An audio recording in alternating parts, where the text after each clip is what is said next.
Son las 6:59. Buenos días, dominicanos, dominicanas, ciudadanos y ciudadanas del mundo. Julio Martínez Pozo, los comentarios de los temas más importantes en el programa de mayor influencia de la Radio Nacional. En este miércoles 28 de febrero del año 2018, buenos días a todo el equipo del Sol de la Mañana. María Elena Núñez, Víctor Gómez Casanova, Oli Matos, Anibel Carrosario, Pablo Maquine, Eury Cabral, José La Luz, Melton Pineda, Don Amaury Saibar, nuestros distinguidos colegas de 5 a 7 de la mañana.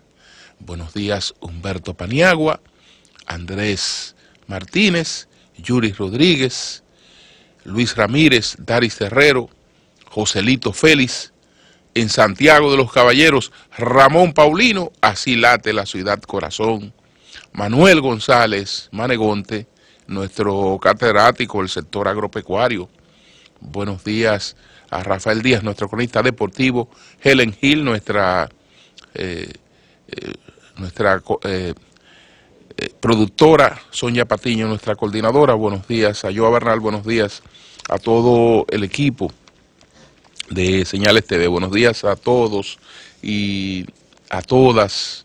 Indiscutiblemente que el tema principal de hoy es el discurso del presidente Danilo Medina, el discurso de rendición de cuentas ayer, pero quiero empezar lamentando una nueva tragedia en la carretera Sánchez. Ayer una señora y sus 2 hijos y un sobrino resultaron muertas en la zona de Barsequillo de Jaina. Esta señora iba cruzando con 3 menores y los 4 resultaron muertos y 2 personas resultaron heridas. Cruzando para llegar a su vivienda ahí en la zona de Barsequillo de Jaina, en la carretera vieja de San Cristóbal. Entonces, la verdad es que esta es una tragedia que marca cuáles siguen siendo nuestras prioridades, a pesar de todos los avances que hemos tenido en muchos aspectos, pero realmente tenemos todavía muchas urgencias que atender, porque ustedes se imaginarán que entonces ayer ni en esta familia ni en este barrio hubo discurso, no hubo nada que impactara sobre la magnitud de esa tragedia que lamentamos muchísimo. Bueno, vamos directo al grano. Vamos a hablar del discurso del presidente Medina, no pretendiendo agotarlo en el día de hoy, sino referirnos a algunos aspectos, porque tampoco vamos a venir a repetir el discurso, a pronunciar de nuevo el discurso que ya pronunció en el día de ayer el presidente Danilo Medina. Para mí, el aspecto más importante, más novedoso, al que el presidente hizo referencia, es el aspecto que tiene que ver con las medidas concretas para incrementar la protección de las fronteras.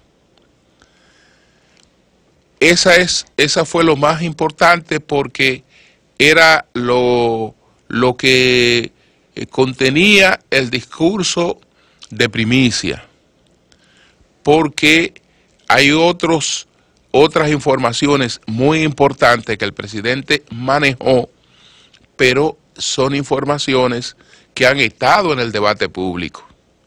Por ejemplo, lo primero que hay que ver en un país es cómo va su economía, y realmente todos sabemos y nadie discute que la economía dominicana es una economía que se mantiene en constante crecimiento.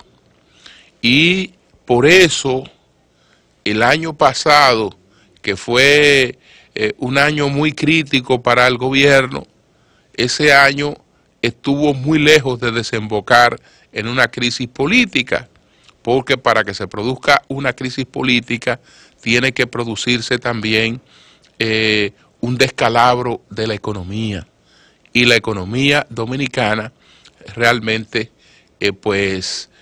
marchó muy bien, y no solo con el gobierno enfrentando serios cuestionamientos, sino con fenómenos naturales como estos que aludió ayer en su discurso el presidente Danilo Medina, cuando se refirió a los efectos de Irma y de María, que las destrucciones de viviendas, de otras propiedades, de tierras, de frutos, de productos distintos, el gobierno la totalizó por encima de los 49.000 millones de pesos.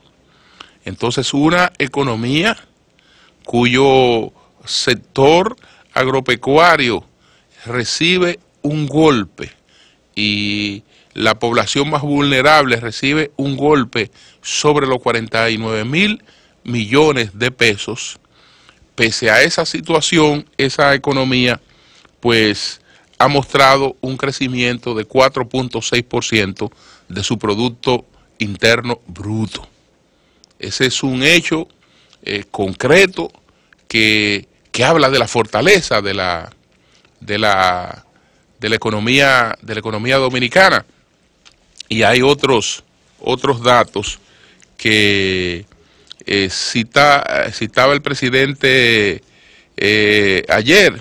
Por ejemplo, estamos hablando de la disminución de la pobreza, cómo se ha producido una disminución realmente importante de la pobreza en su discurso,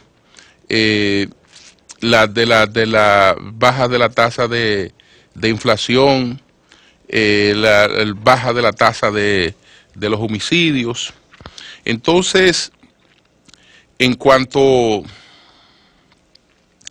a la economía, está también destacada un crecimiento económico con una inflación muy moderada, y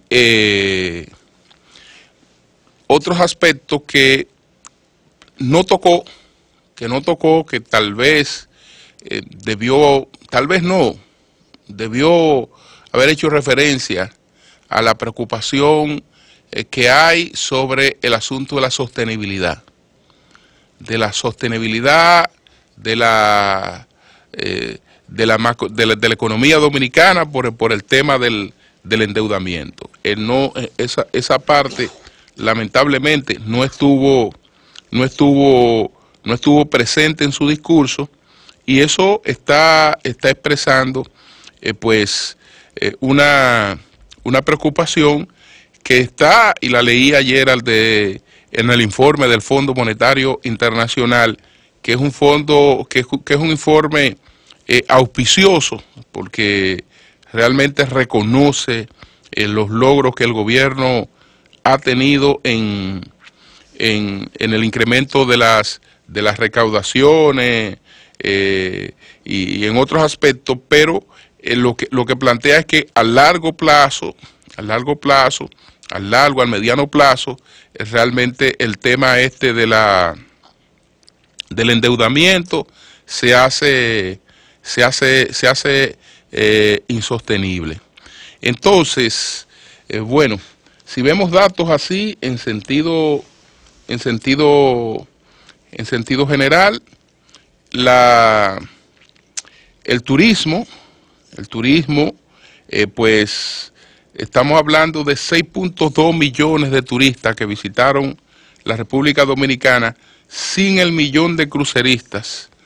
Y entonces ahí estamos hablando de 7.3 millones de turistas visitando la República Dominicana. Estamos hablando de un presidente que habló de llevar el país a 10 millones de turistas, a 10, asumiendo el gobierno con probablemente cerca de 5, menos de 5 millones de habitantes, de turistas que recibía el país. Yo creo que esta meta está marchando realmente con muy buen pie. Entonces, habló del apoyo a las MIPYMES, eso todo el mundo lo ha visto, se ha sentido. El apoyo al campo también realmente es una cosa que se ha sentido. La disminución de la tasa de homicidios de un 23.4% que la encontró en el 2012 a un 15.31% en el 2017. Entonces, todas estas cosas realmente marcan unos avances. En el caso del turismo, bueno, decía el presidente, dentro de este dato es especialmente destacable que a lo largo del año llegaron más de 1.100.000 cruceristas. Esto supone un crecimiento de 39.7 gracias en buena medida al éxito de la terminal Amber Cove de Puerto Plata. Si sumamos el 1.100.000 cruceristas a los 6.2 millones de turistas, totalizan 7.3 millones de personas que visitaron la República Dominicana el año pasado y que generaron divisas para la República Dominicana por un monto aproximado de 7.200 millones. Para que se hagan una idea, para acomodar a todos estos visitantes, los hoteles dominicanos ya abrieron 8.366 nuevas habitaciones y están en construcción unas 15.000 adicionales. Además, como parte de esa misma estrategia, el Consejo de Fomento Turístico aprobó en el 2017 la clasificación de 73 proyectos turísticos que generarán a su vez alrededor de 27.000 empleos directos e indirectos. En realidad, el sector turístico en nuestro país genera más de 330.000 empleos directos, más de la mitad de ellos ocupados por mujeres. Señores, si esa no es una rendición de cuentas, yo no sé qué es una rendición de cuentas. Entonces, hace menos de una semana dejamos inaugurada la Escuela de Hotelería, Gastronomía y Pastelería de Higüey. Se trata de un centro especializado que formará a profesionales por excelencia. Se ha estimado que cada año se graduarán 1.800 técnicos para cubrir la demanda personal que tienen los hoteles de la zona este y del resto del país. Porque, bueno, otro de los cuestionamientos que algunas personas realizan es que, del discurso se diga hacia dónde van las cosas. Porque imagínese usted que un discurso se limite a decir, bueno, nosotros creamos este año tantos empleos. Bueno, usted tiene que decirme de dónde usted parte y hacia dónde usted va. Es decir, en el medio de ese dato, para yo tener una idea global, usted tiene que decirme cuáles son sus metas.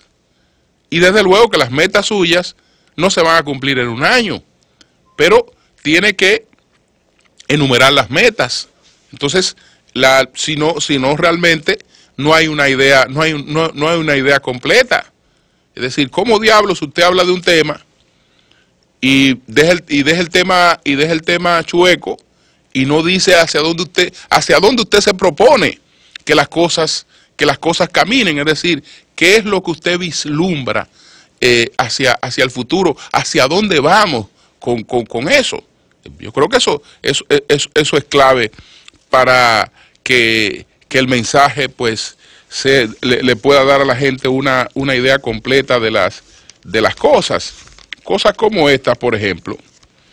Al finalizar el 2018, el 74% de la población estará cubierta por el 911. Bueno, es verdad que es una rendición de cuentas y que lo que el presidente debe hablar es sobre lo que él hizo en el 2017. Pero es que lo que él hizo en el 2017 tiene que estar en función de cuál es la meta que él tiene. Es decir, hacia dónde vamos. Entonces, no puede ser que se critique que él diga cuál sería la situación a final del 2018, porque incluso eso es lo que nos va a permitir después poderlo evaluar. Es cierto que si nosotros vemos el discurso del presidente, vamos a encontrar muchos espacios comunes con discursos anteriores, pero es que el presidente tiene que hablar básicamente de los mismos problemas. Son de los mismos problemas. Ahora, con relación a ese problema del que usted me habló el año pasado y ahora me habla este año, dígame cómo hemos avanzado con relación a ese tema. Porque si usted el año pasado me habló de los homicidios en la rendición de cuentas anterior y hoy vuelve y me habla de los homicidios, claro que me tiene que hablar de los homicidios. ¿Por qué? Porque ese es uno de los grandes temas del país, es una preocupación permanente que no se resuelve en corto tiempo. Entonces, desde luego que nos vamos a encontrar con muchos temas que se abordaron en el discurso pasado, que se abordaron en discursos anteriores, pero que van a estar en los discursos posteriores también. ¿Y cómo el tema de la educación va a desaparecer de los discursos del presidente? Eso no quiere decir que el presidente esté hablando lo mismo. No quiere decir que esté hablando lo mismo. Pero esos son temas que se trabajan en todas partes del mundo con metas de largo plazo. Entonces, cada periodo usted me va a resumir en función de esas metas de largo plazo. Por ejemplo, nosotros tenemos aquí una estrategia nacional de desarrollo. Dígame, bueno, ¿cómo esto está eslabonado con la estrategia nacional de desarrollo? ¿Qué usted ha hecho este año? ¿Cómo termino con cuáles son sus metas inmediatas en términos de la proyección? Eso yo creo que no, que es fundamental. Es más, este es uno de los discursos que más se ha parecido a un discurso de rendición de cuentas por parte de un mandatario. Y el presidente creo que se cuidó de que fuera eso, de que fuera un discurso de rendición de cuentas. No hay en ninguna expresión del presidente Danilo Medina que esté buscando un doble sentido, que estuviera buscando un doble sentido o que tuviera la intención de estar creando especulaciones sobre propósitos ulteriores. No. Él se limitó a ofrecer información. Y desde luego que la información tiene que ser una información completa. Entonces, yo decía que el tema más importante para mí, pero por el carácter de primicia, no solo porque yo considero que ese es uno de los temas, eso es uno de los problemas más graves de este país.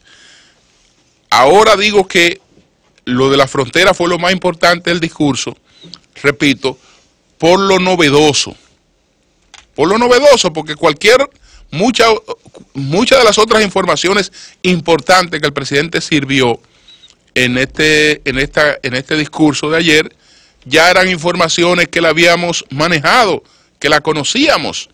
El anuncio sobre la terminación de la segunda línea del metro, la entrada en operación del teleférico, las proyecciones sobre Punta Catalina, son informaciones que siempre han estado en el tapete y que uno la conocía.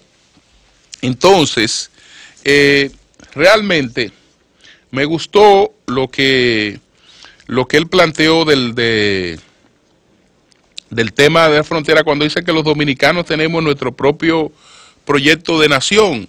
Ese proyecto de nación de nosotros, decía el presidente, no es mejor ni peor que el de nadie. Pero eso no nos hace, a propósito de lo que decía Vargas Llosa, eso no nos hace a nosotros ni racistas ni nos da complejo de superioridad, pues nosotros no estamos diciendo que nuestro proyecto de nación es mejor que el de nadie, ni es superior al de nadie, es sencillamente el nuestro. Es sencillamente el nuestro. Entonces, yo sé que nuestro problema probablemente no se resuelve con las medidas que el presidente anunció ayer. Es más, no es que probablemente, más, no se resuelve. Caramba, pero mejora sustancialmente. Mejora sustancialmente el control en la frontera. Lo mejora. Y si lo mejora, realmente los problemas se van enfrentando de manera gradual, avanzando de manera gradual. Entonces yo creo que es importante que desde que se creó el CESFRON no se había tomado una medida tan importante como esta. Ahora el presidente habló ayer de 900 nuevos soldados, 50 vehículos militares todoterreno, 3 helicópteros y un moderno sistema de videovigilancia que dependerá del ministro de Defensa. En toda la historia que nosotros tenemos, tratando de mejorar la situación en la frontera, en un año ese conjunto de medidas no se ha adoptado, en un año. Si esto se cumple, realmente hay una mejoría sustancial de la vigilancia en la frontera. Bueno, que si no se aborda el tema de la mano de obra ilegal, que él lo abordó ayer, el tema de la mano de obra ilegal, de hacer provecho de la mano de obra ilegal de sectores empresariales, si no se desestimula eso, pues tendremos entonces la gente que va a seguir cruzando porque se le estimula a cruzar, porque se aprovecha esa mano de obra para hacer una mano de obra pues explotada. Que entonces tenemos que partir de un conjunto de medidas. No es que ese problema vaya a solucionarse con eso, pero es evidente que si esto se cumple, señores, todos los que hemos estado expresando preocupación constante por esa situación, tendríamos que realmente reconocer la mejoría que esto va a representar. El gobierno desplegará una flotilla de 30 drones que realizarán misiones de vigilancia en los puntos más vulnerables, mientras que las brigadas del Ejército, la Armada, Fuerza Aérea, CESFRON y la Dirección General de Migración coordinarán entre sí para hacer valer la ley dominicana en la frontera. Entonces, las medidas incluyen reforzar los recursos de la Policía Nacional y Dirección General de Control de Drogas, así como el patrullaje costero en la zona comprendida entre Manzanillo y Puerto Plata, Pedernales y Barahona. Además, serán reforzados los puntos por donde fluye el mayor número de personas, como Asua y Jicomé en Valverde. Es decir, señores, ahí hay medidas concretas. Ahí hay medidas concretas que yo espero que se cumplan este año. Es decir, que cuando el presidente presente su próximo informe, venga a hablarnos de nuevas medidas para reforzar las que ya se han tomado, que se han cumplido en este aspecto. Entonces, otras cosas ahí del discurso del presidente, la dejo para otro momento, para ver qué fue lo que planteó ayer el doctor Reinaldo Pared Pérez, el presidente del Senado, con relación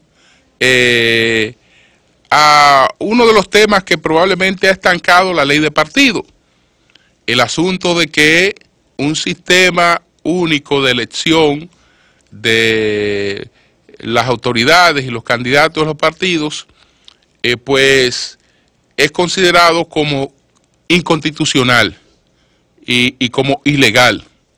Y entonces Reinaldo Pared dice que ese argumento carece de validez porque lo que hemos tenido hasta ahora es un sistema único de elección de partidos.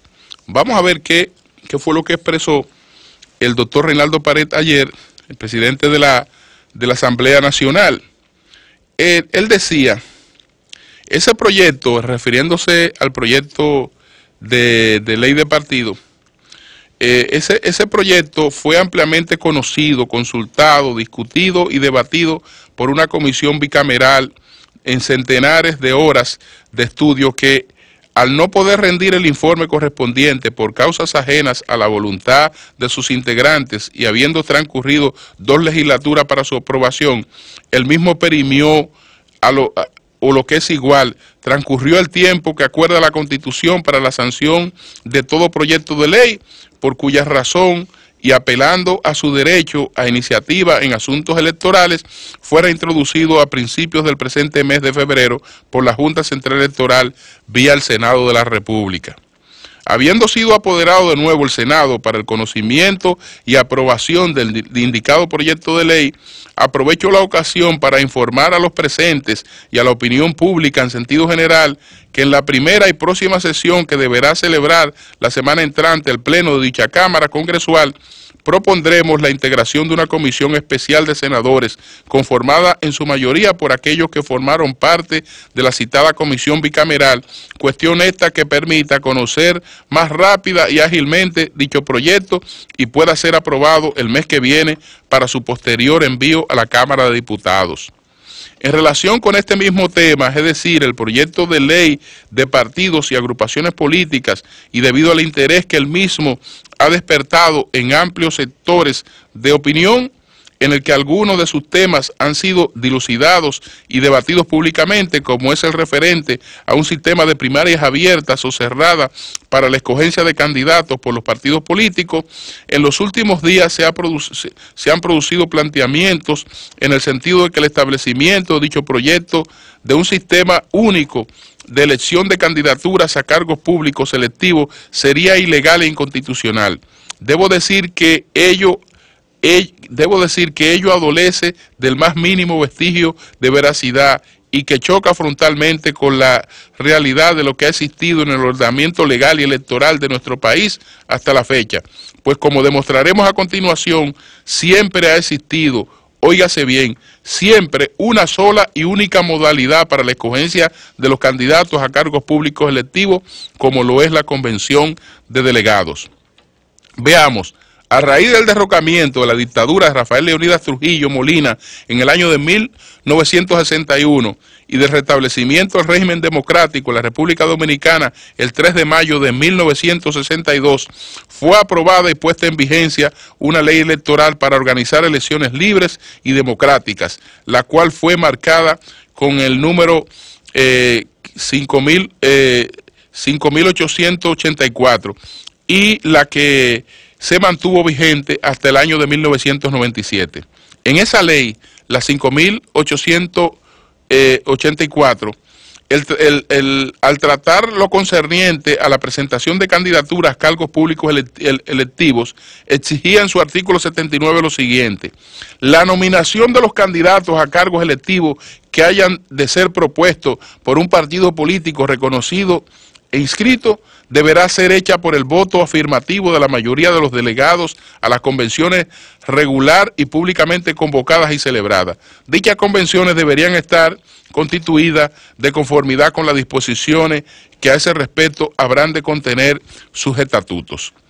Esta ley fue totalmente derogada y sustituida en el mes de diciembre del año de 1997 por nuestra actual legislación electoral vigente, que es la número 275-97, y ella, al contemplar lo referente a la presentación de candidatos, se refiere en los mismos términos de la ley 5.884, al consagrar en su artículo 68 lo que a continuación se copia.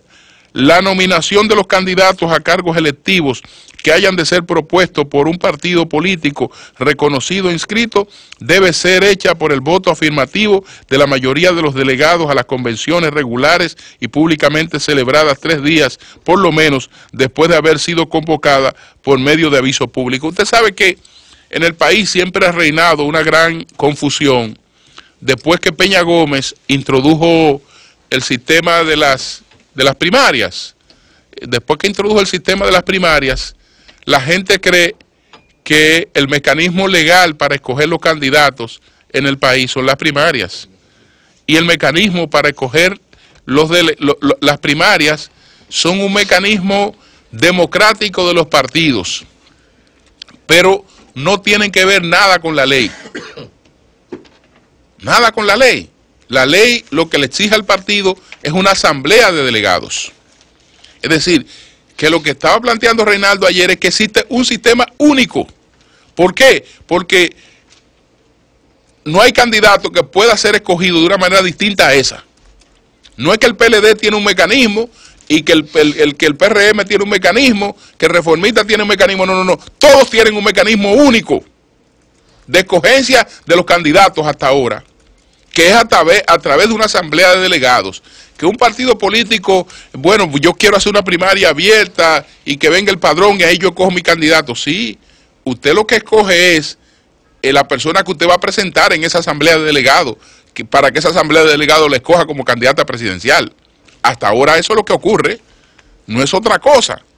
Entonces, esa era la referencia de que no puede ser el alegato de que un sistema único es inconstitucional e ilegal, porque lo que ha primado en este país, desde Trujillo hasta acá, es un sistema único de elección del candidato. Creo que ese era el sentido del mensaje que pronunció el presidente del Senado en el día de ayer. Cambio y fuera.